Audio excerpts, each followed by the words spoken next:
Hey folks, and welcome back to Fireside Farms.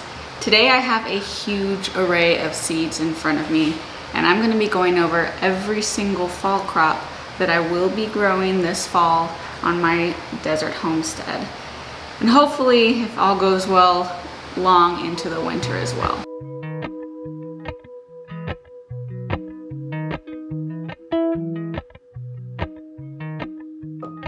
If you're new here, my name is Megan and I live in Southwest New Mexico on about 1.5 acres in the desert. It has been a very, very hot and dry summer, but I am looking forward to cooler temperatures. I think in even 10 days, the forecast says it's gonna be down to 99, which is so exciting. It's been in the hundreds for so long, I can't even remember the last day it wasn't. But today we're gonna be talking about the fall garden and specifically what I'm going to do this year for the fall garden. Now here in my location, I have over 6 months of frost-free growing season, which means not only can I grow very long season crops during the summer, I can grow multiple sets and do a succession sowing, which means I can plant tomatoes right when the frost ends at the beginning of the year and then plant them again in July and still get another harvest of tomatoes before my frost comes in November. But this year, with the amount of heat that we've had, I've had a lot of plants wither away and die of heat exhaustion. I'm going to do things a bit differently this year, as well as a lack of space. So in previous years, I have done succession sowing on this property with great success. Even now at the end of July, it's a great time to plant another round of summer squash or another round of beans.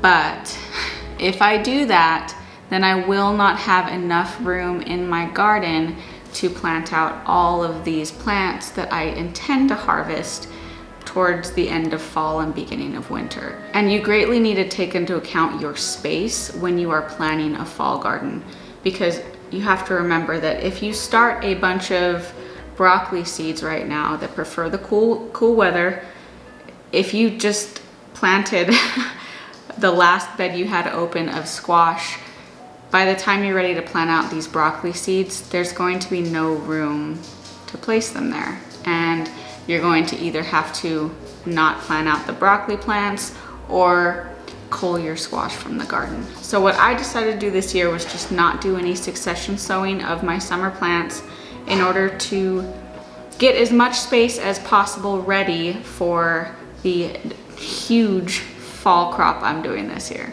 Now, fall in the Southwest typically starts towards the later months of actual fall. We don't get a lot of cooler weather until September or October, so the plants that really do not thrive in the heat can't be planted out that early. I can start some of my fall crops indoors right now, but with these 100-degree days we've been having, nothing I have here in front of me on my table is going to survive or thrive if I put it out in the garden right now. Now, although in the fall, technically the fall occurs before your last frost, you can still be growing summer plants.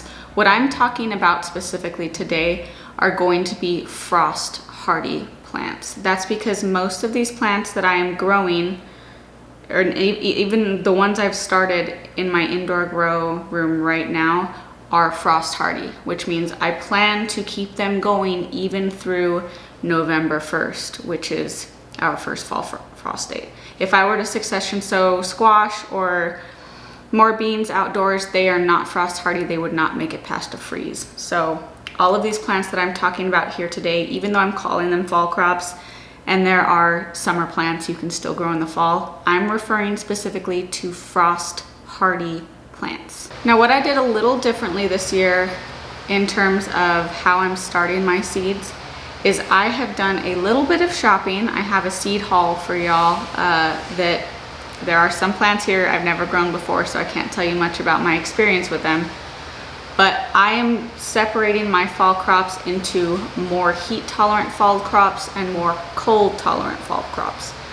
What I plan to accomplish with this is be able to plant out like my heat tolerant broccolis and my heat tolerant cabbages earlier, maybe late August, early September, and then succession sow another round of frost hardy crops like my cold tolerant broccoli and my cold tolerant cabbage and things like that later on that will make it through December, hopefully even January, but our temperatures get pretty cold then. What I'm hoping to do with this is to extend my gardening season into the winter longer than I normally can, as well as starting my fall and winter garden a little bit earlier than I should be able to in my very hot and dry climate. So as we go through these seeds today, and I'll continue to remind you as we go along, I'm going to start with all of the more heat tolerant varieties of plants and then work into the more cold tolerant varieties of plants, and we will get started. So if you watched my last video about starting my fall garden, if not, I will link it down below, but I've already gone over some of these seeds. I'm going to go over them again just because this is an all-encompassing fall garden seed haul talk. So we're going to start off with broccoli, and the first heat tolerant broccoli that I have is a hybrid called Imperial from Johnny's Seeds. Now this is my first year growing true hybrids from Johnny's Seeds. I do have several hybrid varieties of tomatoes in the garden, and they are doing wonderfully. I am very pleased with how they turn out. Of course, with hybrids, if you save the seeds from those plants, it is likely that that seed will not produce the same fruit that the parent plant had. But considering that I garden in extreme temperatures and climate, I wanted to give hybrids a go, and so far they have done me very well this year. So this is a more heat tolerant variety of broccoli, and it's called Imperial. I haven't grown this before, but we are going to give it a try this year. Now this variety of broccoli,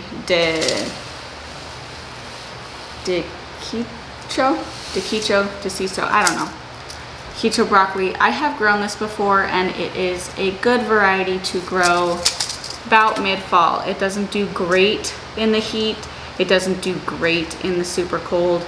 And by super cold, I mean our lows in the winter, especially in January and February, can get down to the 10s. I do live in a high desert and I live in a valley, so cold air tends to sink in my area.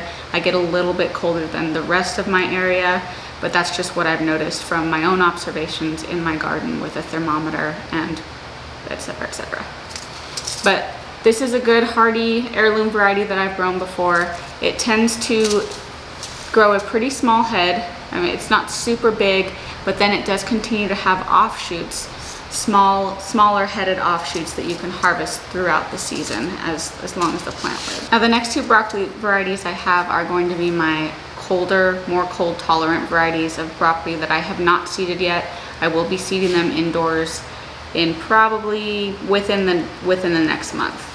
The first is called Kariba. It is a hybrid, F1 hybrid from Johnny's, and it is new to Johnny's as of this year or last year. What they say on the website is that it's a cold tolerant broccoli for fall or winter production.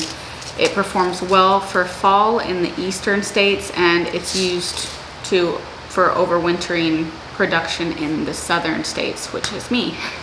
So I'm hoping that this Kariba broccoli variety continues to produce well into December and January here. The next is Waltham 29. This is from Southern Exposure Seed Exchange. It's also a colder tolerant broccoli. I do not have a lot of details on this right now. I have grown it before, and it did perform well over the winter for me. It does tend to produce a smaller head with a lot of little offshoots. So you want to make sure you keep harvesting those offshoots as they come up over the season. So the next brassica we'll be talking about is cauliflower. And first one I have here is a type of cauliflower I have grown the last 2 years in a row, and it is called the Rober cauliflower from Baker Creek. It's very adaptable, produces perfect large tight 12-inch heads despite temperature fluctuations. I have found that to be true. Unfortunately, a lot of cauliflower doesn't survive very cold temperatures. Of course, the plant itself will handle a frost, but if the heads, the white edible parts of the heads that you eat actually get frozen, they turn to mush and they're inedible. Now the Robur cauliflower has performed well for me in like September, October weather. It doesn't do great in the heat. And then of course the heads can't freeze. But it was successful for me even down below 32 degrees. Just don't let those heads completely freeze over. Now these next two varieties of cauliflower are new to me, but they are both from Baker Creek. This one is called Amazing Cauliflower. And they state that it's one of the easiest varieties to grow and does well in a variety of climates. That's about all I know about this one. But I've only grown the Robur cauliflower for the past 2 years, so I was super excited to get something new. This last one is called Durgesh 41, and it withstands both heat and cold. It is a later type variety, and it is best, they say, for winter growing in the south. That's me. So I'm very excited to try this Durgesh cauliflower. Of course, I will be wary of, leaving it for too cold, but it does say it's suitable for overwintering, which I'm excited about. And that's all I have for cauliflower.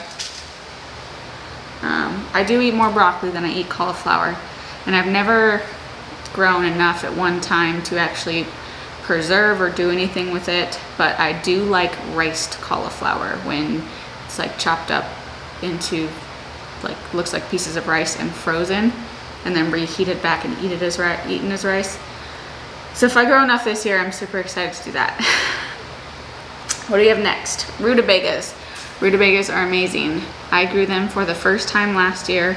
They are, I would say they're a mix between a turnip and a potato, but they are absolutely frost hardy. I found them to also be freeze hardy, and I overwintered many of my rutabagas last year in the ground and would just, I mean, I didn't bring them inside at all. They were kept living in the ground, and whenever we needed to have a potato type meal, I just went outside, plucked it from the garden, and we had fresh food. So I absolutely bought more rutabaga seeds this year. Although there aren't too many varieties of rutabaga. The most popular is going to be this American purple top rutabaga. This is the one that I grew last year. It's very mild in taste.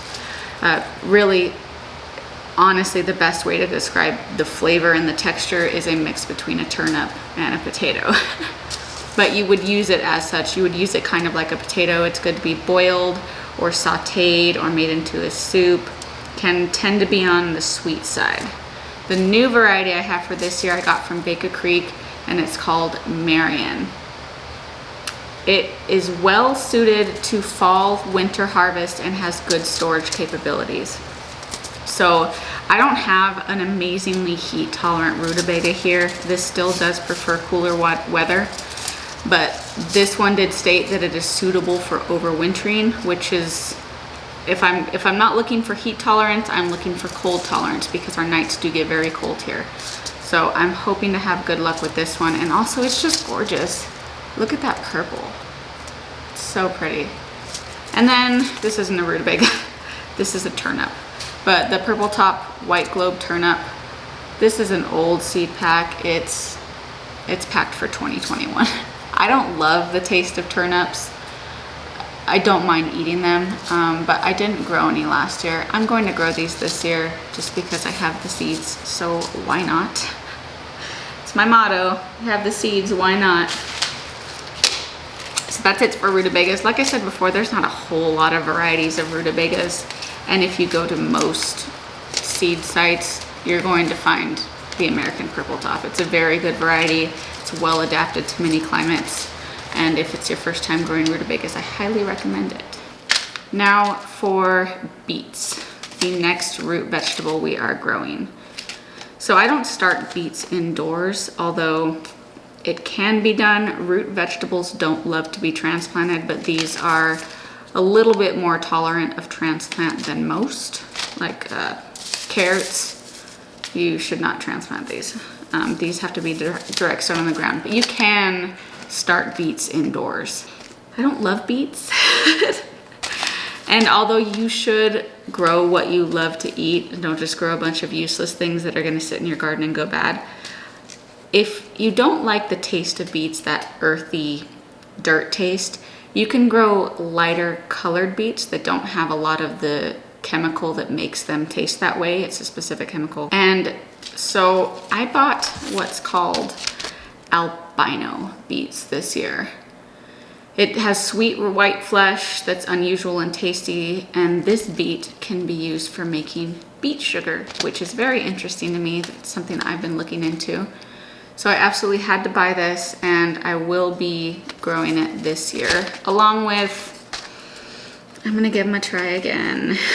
I have Detroit Dark Red and Bull's Blood beets, both from Peaceful Valley Farm. Like I said, I do not love the earthy taste of beets, but I have heard that pickled beets and fermented beets are delicious. Neither of those two things have I tried. So since I still got the seeds, why not? So that's it for beets.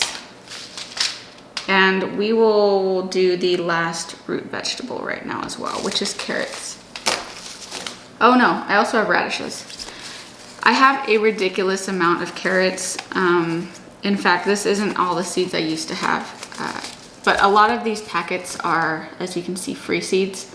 If you order, I believe it's more than 3 packets of seed on Baker Creek's website, they send you a free seed. And for some reason last year, every time I ordered, they sent me carrots. So I had just like a random assortment of crazy carrots that I've honestly never grown. I don't have a whole lot of luck growing carrots because they do have to be direct sown outside. And because I live in the desert and it's so dry, I have trouble keeping the top layer of soil sufficiently moist long enough for carrot seed to germinate. But I do have 2 specific carrot types that are more heat tolerant than others, and both of them I got from Southern Exposure Seed Exchange. So the first one is the Danvers 126. It's heat tolerant, widely adapted, and productive. It's also a good storage variety. This is a typical carrot. I did grow a couple of these last year, and they were okay. They were small, they were little baby carrots, but they grew. I got a couple of them to germinate. And the second one is Yellowstone, which, look at these multicolored beauties. These are gorgeous.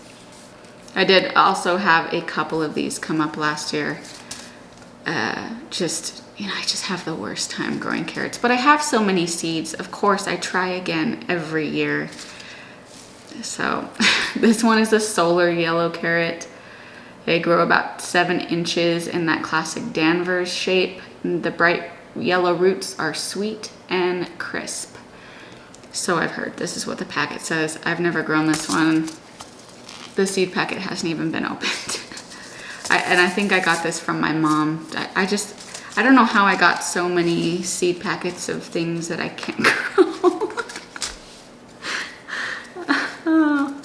All right, and then these 2 free seeds are the Uzbek Golden and the St. Valerie.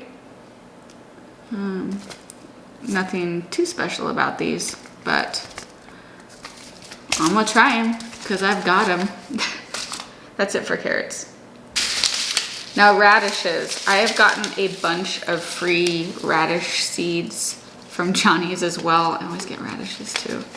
But I sowed a lot of radishes last fall and I didn't have too much success with them. It's again the problem with keeping the top of the soil moist. I do not, if you've been here long enough, you know this, I do not direct sow a lot of things in the ground because our air is just so dry.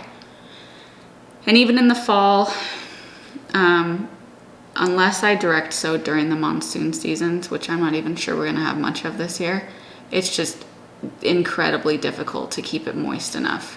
So here's one that I've never tried. This was a free seed from Johnny's. It's called Japanese wasabi. It has, I guess, an intensely pungent wasabi flavor. I would love to be able to try this if I could grow them. This does mature a little bit later than those small radishes. Usually radishes are very, very quick crops. They're something you can grow in about a month in ideal conditions, so between 30 and 40 days to maturity. That means from the day you put that seed in the ground, it should be in ideal conditions, ready to pluck out and eat within a month. Something like the early scarlet globe radish. Now this is reasonably warm weather tolerant. I have 2 packets because it is reasonably warm weather tolerant. But like I said, I have the worst time direct sowing. But for a more heat tolerant radish, this is a radish from Johnny's seed. It's called the Sora radish.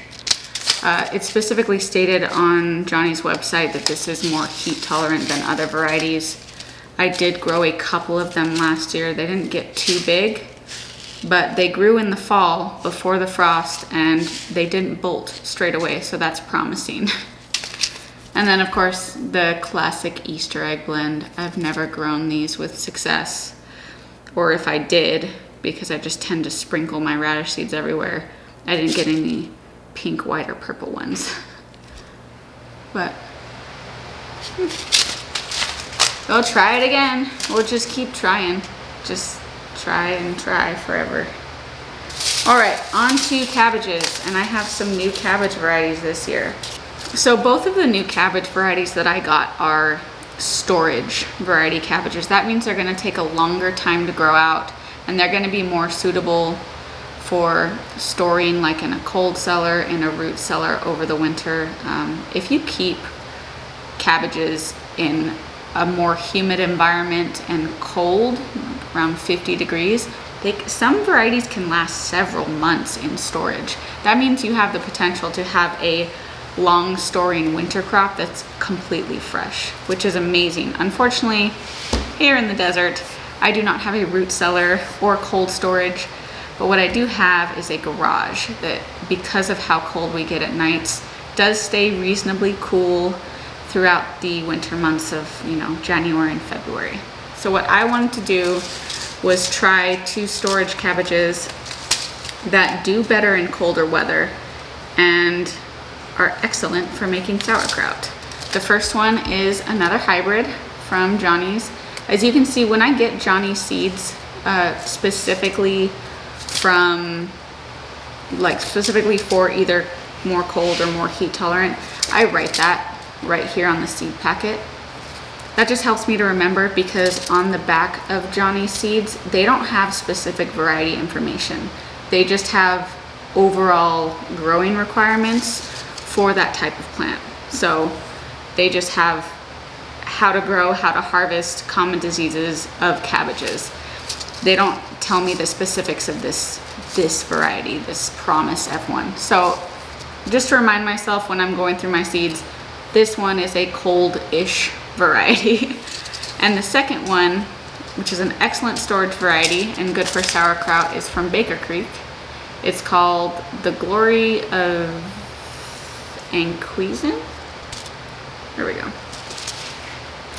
And what it means when they say it's like a good storage variety and it's really good for sauerkraut is that the leaves, the layers, kind of like an onion that make up a cabbage, are very tight. There's not a whole lot of air in between them. So if you were to take a storage variety cabbage versus, a cabbage like Early Jersey Wakefield, and you cut them in half, the Early Jersey Wakefield is going to have a lot more air around, like in between each wrapper, than the storage cabbage, which is going to be very tight, very ball together. That just helps it store longer. And this Early Jersey Wakefield is an excellent variety, very adaptable to multiple conditions. I grew this last year with tremendous success, and it's very, very quick. So it doesn't say here on the seed packet, but I do believe Early Jersey Wakefield is ready, like is mature, in between 50 to 60 days, which is incredibly quick for a whole head of cabbage. These storage cabbages are going to be ready in about 90 days instead of 50. So they take a lot longer to get to maturity. And this is a very quick maturing variety, but it is not a good storage variety because of how much air in between all of the wrapper leaves that it has. So I have already seeded some early Jersey Wakefield, and I will be saving the other 2 storage varieties to sow later with my colder tolerant fall crops. As for Brussels sprouts, this is a very, very common variety of Brussels sprouts. The Long Island Improved. There aren't too many varieties of Brussels sprouts. I think I saw several on Baker Creek this year, like 2 or 3. I don't remember where it was. I had success with this Long Island Improved last year. It's widely adapted, very popular, and I'll be growing it again. It does take longer. I believe it's 100 days to maturity. So I have already started seeds for these, even though they are not very heat tolerant. They do not like summer heat, and I will not be transplanting them out with my other heat tolerant fall crops. I'll just keep them growing indoors until it's cool enough to let them go outside. Next, we have a type of plant that I have never grown before because it requires cool temperatures for very long periods of time, and that is celery. Now, the Chinese celery that I have is known to be easy to grow and more heat tolerant than other varieties. It's different than like the celery you would see in a store that's like one single bunch. These are actually cut and come again celeries, which makes them a little bit easier to grow than full bunching celery varieties. That's why I decided to try them. Like I said, celery requires cool temperatures for a very long period of time, which we just don't have here.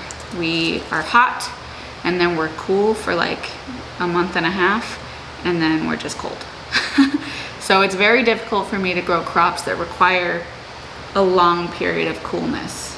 And hopefully I can find some success with these come and cut again celery varieties. So I've already started these indoors as well. Now onto herbs. I don't grow a whole lot of herbs outdoors because herbs also, unless it's basil or mint or catnip, all of which I've talked about and shown you in my garden. The cool weather herbs like parsley and cilantro, they don't like to be frozen, and they also don't like to be hot. So there's the whole long cool period that I don't have that makes it difficult to grow. But I do have 4 that I'm going to be growing this year, and that is the fern leaf dill, the bouquet dill.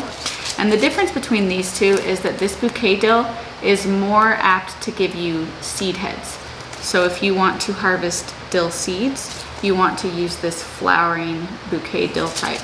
If you're more interested in dill leaves, the herby leaves themselves, you want to get a variety that is less prone to develop a ton of bunches of seed heads and more prone to just leaf out a ton. So I have both these varieties because I use both seeds and leaves in different recipes. And then I have the calypso cilantro and flat leaf parsley. All of these herb seeds I've already started indoors, and I will just wait to transplant them out until it's cool enough that they won't go immediately to flower and ruin the flavor. I'll also be growing quite a few herbs in my hydroponics garden tower this year, and I'll link that video down below. So I don't need a whole bunch of herbs outside during the winter, as well as not needing a whole bunch of lettuce outside during the winter. I have too much lettuce. I will be growing a few, so I can go over the lettuce that has done well for me in the heat. And well, lettuce, technically. I keep all of my lettuce-like plants together, but I do have kale in here, which is not technically a lettuce. And I have another kale in here. Oh. The Russian red, also called ragged jack kale. Both of these kale varieties do okay for me in the warmth. I can plant them in the fall and they won't immediately go to seed, but they also do really well in the cold. I have successfully grown kale all the way straight through my winter and into my spring. So that means they withstand and grew through less than 10-degree weather. This is an amazing cool weather lettuce type. It's a brassica, but these I can grow outside all winter long. And then the heat tolerant lettuce that did pretty well for me last year is this Merlot. I found that it didn't bolt as quickly as the rest of my lettuces did, as well as this Freckles lettuce.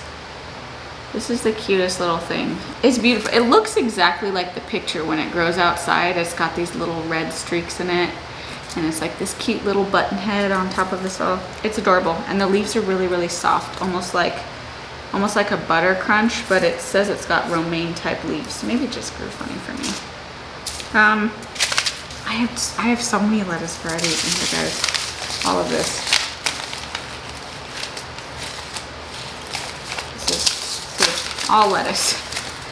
And like I said, with the herbs, I'll also be growing lettuce indoors in my hydroponics garden tower. So I will go over those seeds whenever it's time to start the tower. That won't come until probably November and December. Well, that is the entirety of my fall seed collection. Although knowing me, I will most likely find myself on some seed website soon enough and just buy some more. Ooh, honorable mentions. I will be growing onions again, onions and garlic, although I have not ordered my seed garlic this year yet. I have ordered my onion seeds. This is a very successful onion for my area, the Texas Early Grano. I have successfully grown these for the past 2 years. So I've got seeds for those, which I will be starting here in the next couple weeks. I ought to get started on them soon. And then leeks. Leeks were, I grew them for the first time last year and found out that I love them. Although I did not grow enough to actually harvest at once and make leek soup, which I want to be able to do this year. I want to devote a large amount of space so that I can harvest a ton at once and make leek soup, because I've always wanted to do that. So I have one more heat tolerant variety of leek, and that is the King Richard leek from Southern Exposure Seed Exchange. I did grow this one last year, as well as this one called the American Flag, but this is more suitable to cold weather. So I have started the King Richard leek seeds. I have not started the American Flag seeds. And this is a new variety that I got from Johnny's this year. This is the Tadorna leek, and it is said that it does best overwintering. So I am hoping to start a bunch of these seeds in the late fall and see if they will legitimately overwinter in my climate and last all the way until spring. So we'll see how that goes. This is a new variety for me. I have not grown this before. Okay, now that is really it for my seeds that I have on this table right now. Like I said, I will be doing another seed list when I start my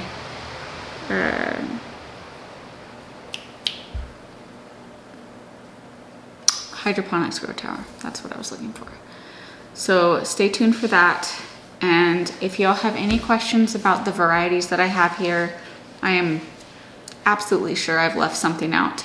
But if you have any questions about how they've done for me or anything specific to the variety, leave me a comment down below, or just leave me a comment because you want to say hi. Like, subscribe, and share if you know someone who would benefit from high desert gardening content. And I will catch you guys on the next one.